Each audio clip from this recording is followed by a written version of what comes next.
How you doing? I'm Big D. Welcome to my show, The Boiling Point. Today is February 25th, 2023. I'd like to share with you a song that I think you either need to listen to and enjoy, or at least go check it out. Now, there's a little beginning of this, and I'm going to give you a little background.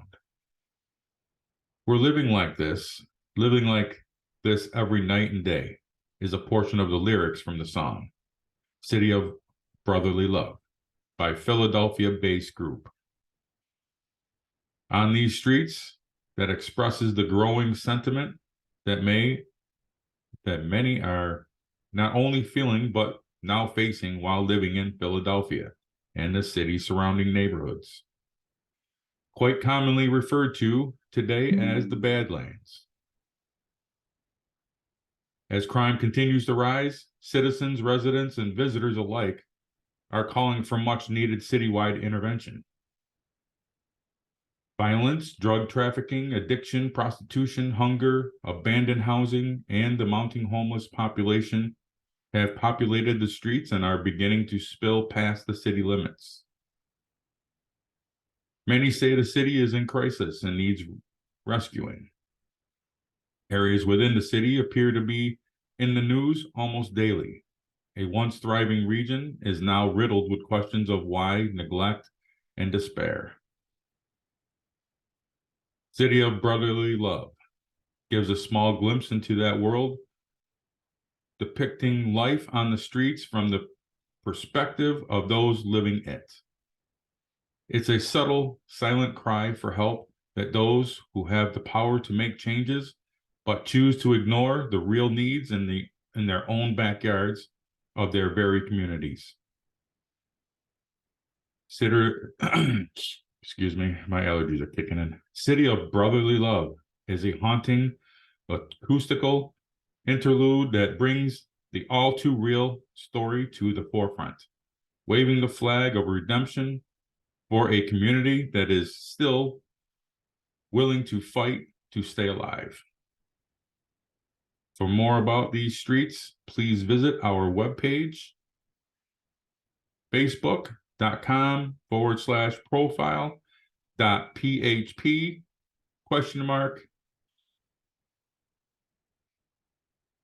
Please check it out. This is a good friend of mine and his team. They put together this song and it's heartwarming. So check it out. Leave a comment in the comment section when you go over to their page. Share it, and also subscribe if you'd like to see if they ever have any more coming out. And this is an individual that helped me on my show when I first started going. Unfortunately, after I gained thousands of subscribers, YouTube shut me down. They didn't want to hear the truth. They didn't want you to know the truth. So thank you. Thank you for coming over to this platform and following me on this. So moving on to the show, I appreciate if you go over and check that out. You'll find the information how to find it in the description of this show and every show moving forward.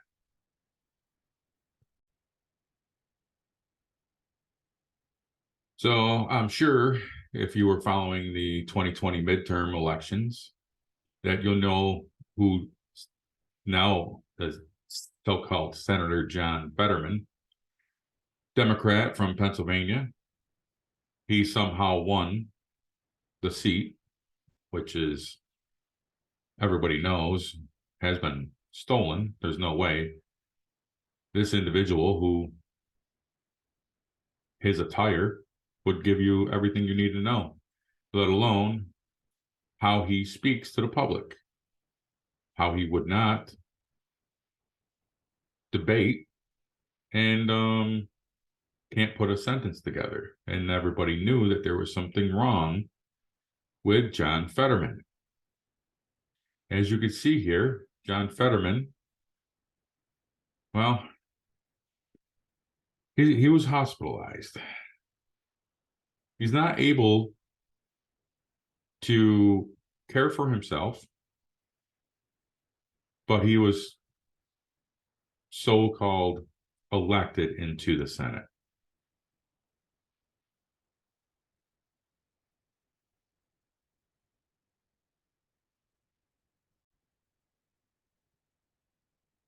So there were some early speakings about when he first became senator of Pennsylvania, John Fetterman, that they were going to push him for presidential candidate. This is just laughable. Unfortunate for his condition. I'm not saying I'm laughing at that. I hate to see anybody in distress. Then there were other questions while he was in the hospital for depression, unable to take care of himself, that his wife was going to take over his position. Well, how's that happen? She wasn't elected. She's just his wife. Whatever, right? Come on, these guys are they're just talking. There's no way that I see how that could ever happen.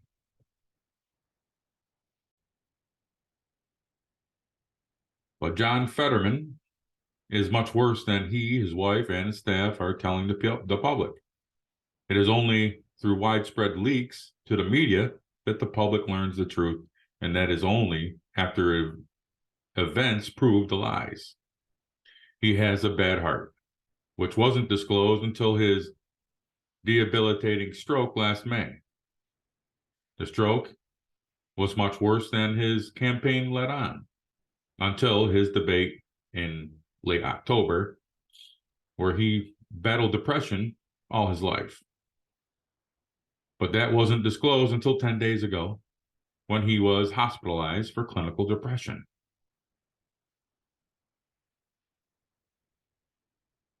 The average public knows what's going on. You're not pulling the wool over our eyes. We've been paying attention. The problem is, they think they've won. I do not believe that. I believe the end for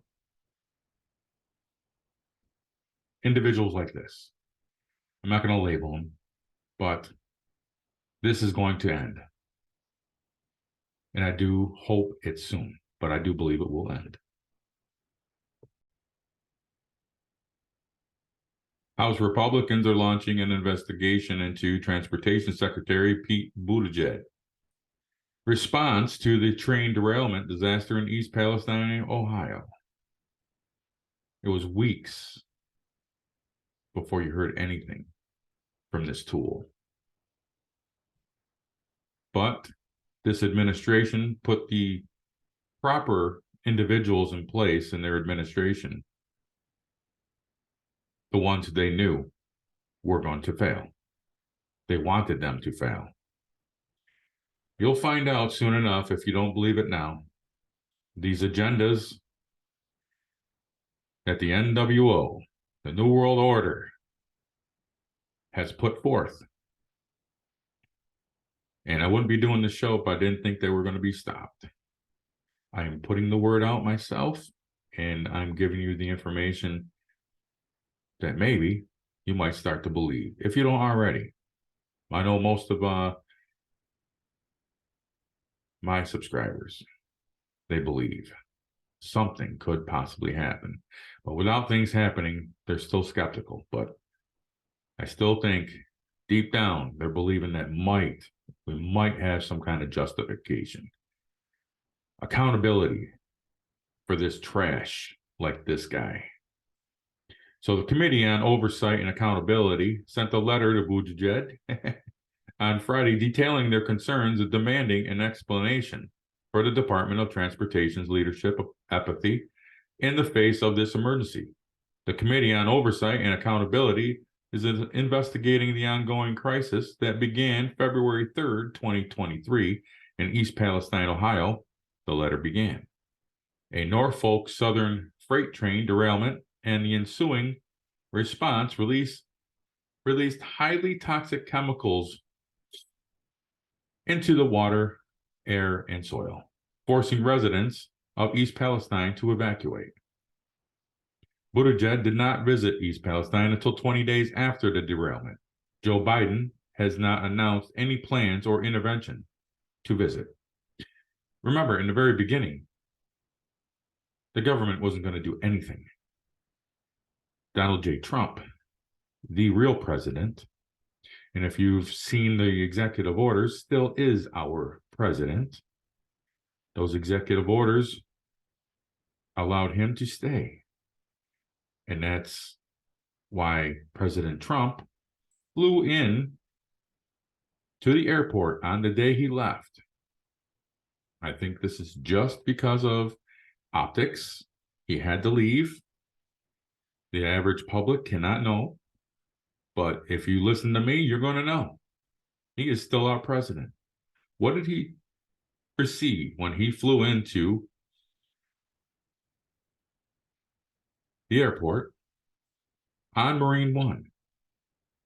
Had a short speech, and when he left, Hail to the Chief was played for him. Also, a 21-gun salute. 21-gun salute and Hail to the Chief was not played for Joe Biden that day on inauguration. Joe Biden's inauguration was a failure. It was before 12 p.m. and there was a 13-gun salute, and it was at the cemetery.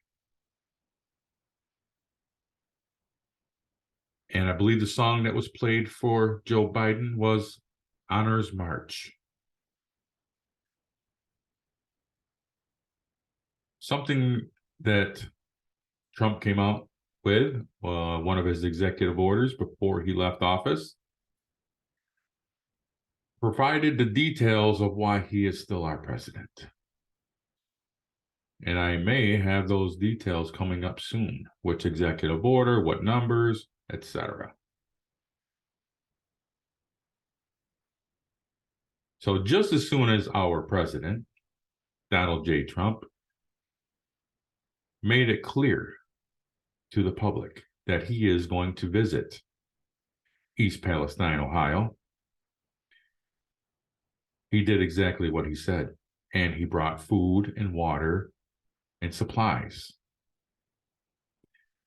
Then, shortly after, then our government stepped up and said, we're sending FEMA. How graceful are they? So this incident is an environmental and a public health emergency that now threatens Americans across state lines. The letter continued, despite the U.S. Department of Transportation, DOT, responsibility to ensure safe and reliable transportation in the United States, you ignored a catastrophe, my apologies, tongue-tied today, over a week. The American people deserve answers as to what caused the derailment, and the DOT needs to provide an explanation for its leadership's apathy in the face of this emergency. We request documents and information regarding DOT's response to the East Palestine, Ohio train derailment and ensuing environmental and public health emergency. You think they will comply? I think they're going to do their wishy-washy talk, political talk that they do. But the lawmakers noted that the fallout from the hazardous material being leaked and burned continued to develop, and that the infrastructure's failure that caused the derailment has led to an environmental disaster. After the derailment, crews held a controlled release and burn of the toxic chemicals. Those chemicals were not as dangerous until they did that. This controlled burn created a very toxic gas, including an explosive and carcinogen vinyl chloride carried in the rail cars, and the controlled burn created a massive smoke plume over East Palestine for several hours. Alarmingly, some of these chemicals may still be present in the area, with residents reporting dead animals, strong odors, burning sensation, rashes, watery eyes. One hazardous material specialist explained, "We basically nuked a town with chemicals so we could get a railroad open." Isn't that great? That's amazing? Yep, sorry for your bad luck, guys. You're gonna live in a town that can't be lived in for 100 years. Well, that's not what they said. But think about it. You're told to leave, and then you're told to come back. It's all safe. They never tested the waters. They never tested the air. So how are they telling them it was safe? Now, these are reports coming from real individuals that say they tested it, but they're the same ones that say things are fine when they really truly aren't.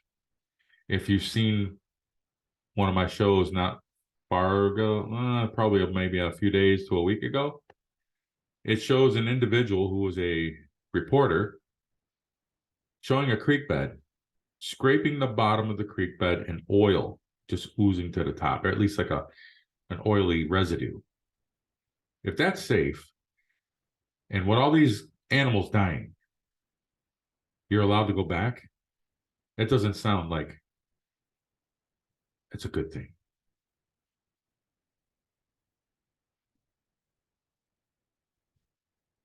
The letter explained that a Secretary of Transportation, Buttigieg, must provide the American people with transparency. Instead, the lawmakers asserted he has attempted to blame others for infrastructure issues that are DOT responsibilities. Isn't that how they usually do that? Blame Trump. Under your leadership, DOT supported President Biden's infrastructure bill, which included billions of dollars devoted to revamping America's railways in an effort to make them safer and more efficient.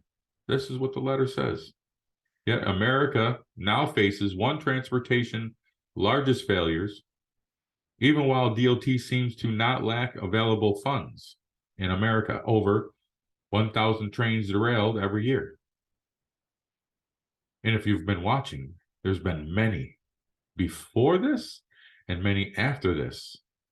I think they're pushing almost 20 derailments. Where's that infrastructure money going? Definitely not to the trains or infrastructure of any type when it comes to keeping people safe. Now, the committee then requests a slew of documents and materials related to his response, which they require to be turned in by March 10th.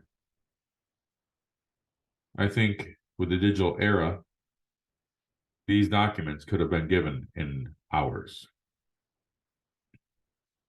Now, the letter was signed by 21 Republicans who are on the committee.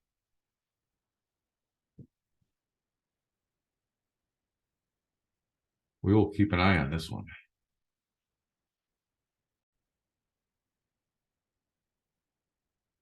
So I would like to say thank you for stopping in. I do appreciate each and every one of you. Trying to have a great rest of your weekend. God bless America. God bless the world.